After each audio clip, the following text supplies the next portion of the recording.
From the time I was very small, people called me a sensible child. That word wrapped itself around me like a thin cocoon. At first, it was just one layer, then another, and another, until one day I realized I could hardly breathe inside it. I am the oldest. Under me, there are 4 younger siblings. In my earliest memories, my parents are always holding my little brother. They call him by sweet nicknames. They kiss his cheeks. Their faces soften when they look at him in a way I never saw directed at me. For me, the words were different. For me, it was always, "You're the eldest. You have to give in. You're the big sister. You have to be the example." At some point, they decided it would reduce the burden if I lived with my grandparents. Maybe they believed their house was calmer. Maybe they told themselves I would have better conditions there. No one asked me. I was too young to understand phrases like preference for sons or too many mouths to feed. I just learned, very quietly, that I was the one who could be sent away. At my grandparents' house, I behaved like a guest who could be kicked out at any time. They were kind people, but I never felt fully relaxed. I watched their expressions constantly. I tried to be quiet, helpful, polite. Don't make noise. Don't make trouble. Don't be a burden. Inside me, there was always a thought, if I make one wrong move, maybe no one will want me. Being sensible became my armor. It was also my biggest weakness. In school, every time I came first in class, I would stand there holding the certificate and think, maybe this time my parents will be happy with me. I did the dishes without being asked. I cleaned the house. I babysat my siblings. I tried hard not to complain. I didn't dream about big rewards. All I wanted was one sentence. "You're our good girl." One hand on my hair, one hug. Most of the time, nothing came. Life just went on. They were busy. They were stressed. They didn't notice how badly I was trying. I swallowed my disappointment because a sensible child is not supposed to be petty. A sensible child doesn't keep score. I felt like a child actor pushed onto stage way too early. My role was the mature one and the reliable one. The script was simple. Smile, help, don't complain. Whenever adults said, "You're so sensible," it felt like applause. It meant my performance was working. So I kept playing the part. I didn't dare say I was tired. I didn't dare say, "I need help." I didn't dare say, "I like that pretty hair clip too," or "I want mom to sleep next to me tonight, not just the baby." If I felt lonely, I hid it. If I felt jealous, I buried it. If I felt hurt, I told myself I was overreacting. All the bad feelings were thrown into a box labeled, "Don't be difficult." That box got heavier every year. Nothing inside it disappeared. It just sat there, sealed, pressing on my chest. Sometimes the pressure spilled over in the only place it was allowed, in the dark. I would cry silently at night, my face buried in the pillow so no one would hear. Then in the morning, I would wash my face, practice my smile, and go back to being the big sister who understands. I started to feel like I had 2 separate versions of myself. On the outside was the daughter everyone saw, capable, calm, low maintenance, the one who could be trusted with chores, with secrets, with difficult tasks, the one who never caused problems. On the inside was a small, needy kid who hadn't gone anywhere. She was sensitive. She was easily hurt. She wanted to be chosen without having to earn it. She wanted someone to look at her and see her, not just her usefulness. Those 2 selves didn't fit together. There was a deep crack between them. All my exhaustion, my frustration, my unspoken anger fell into that crack and just stayed there. The scariest part was this. After a while, I forgot how to be angry. The feeling was still there, under the surface, but I no longer let it fully form. Anytime something felt unfair, another voice in me spoke up first. "You're the eldest. You have to give in. You're the big sister. You have to be the example. I live with my grandparents. That's already better than at home. Other people have it worse. You don't get to complain." I became very skilled at cutting off my own feelings before they could cause trouble for anyone else. I didn't need adults to silence me. I silenced myself. Years later, I started to understand why my life felt so suffocating, even when nothing dramatic was happening. It wasn't just about childhood. It was about the pattern that followed me everywhere. At school, at work, in friendships, I automatically stepped into the role of the sensible one.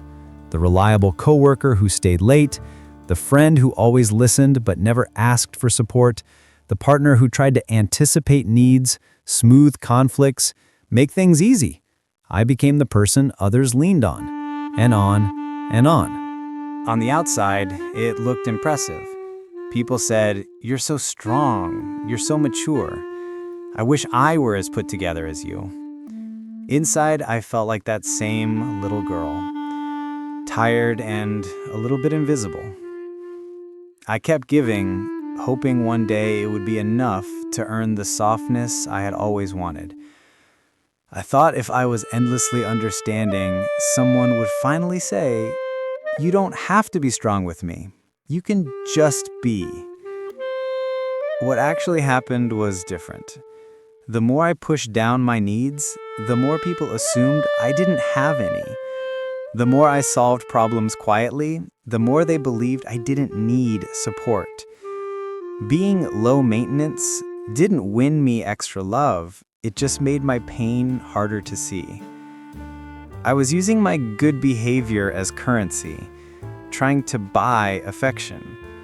But the people around me often directed their care toward those who cried louder, who broke down, who showed their wounds. The children who screamed got held. The children who stayed quiet got thanked for understanding. That is the core of why sensible children often grow up feeling suffocated. We learn very early that love is something you earn by disappearing. That closeness belongs to those who make noise. That our job is to adjust, adapt, and absorb. Over time, our emotional bank account slips into debt. We keep paying out time, energy, patience, emotional labor, and we rarely make deposits. We learn to suppress selfish feelings like anger, jealousy, or the wish to be first for once. But those feelings do not vanish. They ferment. They turn into numbness, depression, anxiety, resentment that has no clear name. We strangle the bad parts of ourselves. Without realizing it, we strangle the living, breathing child inside us too. The one made of flesh and bone. The one who deserved to be loved even when she was messy and loud. In adulthood, this shows up in so many subtle ways. You apologize for things that aren't your fault. You feel guilty for resting. You say it's fine when it's not. You feel responsible for everyone's mood in the room. You overthink every text. You take on extra work so others won't be stressed. When someone is upset with you, your first thought is, "What did I do wrong?" No one has to force you into this. You automatically step into it. At some point for me, something cracked. I realized that if I kept living like this, I would spend my entire life earning a kind of love that might never come. I would die being remembered as so helpful, so understanding, while the truest parts of me had never been allowed to exist in the open. So now, slowly and clumsily, I am trying to learn a different way. I am trying to turn being sensible from a survival reflex into a conscious choice. Not something I do automatically because I'm terrified of losing people. Something I choose in situations where it makes sense and still feels respectful to myself. That means I practice small things that used to feel forbidden. I let myself say, "I'm tired. Can we talk later?" I let myself be a little late instead of breaking myself to be perfect. I let myself say, "I don't want to do that," without writing a 3-paragraph explanation. I let myself buy something small I like without justifying it as a reward for hard work. It also means I am learning to give from a different place. Not from emptiness, not from If I don't do this, they'll stop loving me. I'm learning to give when I actually can, and to stop when I can't. To notice the signs of emotional debt, the heaviness, the hidden resentment, and see them as signals, not as proof that I'm ungrateful. Most importantly, I'm trying to make contact with the little girl version of me that I locked away for so long. In my mind, I sit across from her and say, I see you now. Your hurt is real. Your jealousy was understandable. Your wish to be hugged, held, chosen, that was never wrong. You did not need to be perfect to deserve love. Sometimes I even let myself feel angry on her behalf. Angry at the adults who didn't notice. Angry at the culture that praised my silence.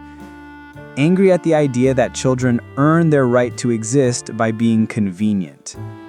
That anger, instead of being dangerous, has become a door. Through it, I can finally step into a life where my feelings count too. The road out of this pattern is long. It is messy. I still catch myself saying it's okay when it isn't. I still feel guilty when I say no. I still feel that old fear when I imagine disappointing someone. The cocoon did not peel off in one piece. I am removing it thread by thread. But there are new moments. Moments where I say what I really think and the world does not end. Moments where someone is kind to me without me having to earn it. Moments where I rest and nobody dies, nobody leaves, my life does not fall apart. Moments where I exhale and feel for a second that there is air around me. Maybe that is what freedom looks like for sensible children when they grow up. Not suddenly becoming selfish, not flipping into the opposite extreme, but finally giving themselves permission to exist as a whole person, helpful and tired, strong and vulnerable, capable and needy, resilient and still deserving of tenderness. We cannot go back and rewrite our childhoods. We cannot make our parents hug us in the ways they never did. But we can stop repeating the same script in every new chapter. We can stop sacrificing ourselves at the altar of being good. We can start building a life where being sensible is a choice, not a cage. And little by little, as we loosen those old layers of expectation, something happens. The person underneath, the one who has been holding her breath for decades, starts to breathe again. She lifts her head. She looks around. She feels the warmth of the light on her face. For the first time, she is not just playing the role of the child everyone can rely on. She is allowed to be the child everyone can love, without conditions, without performance, just as she is.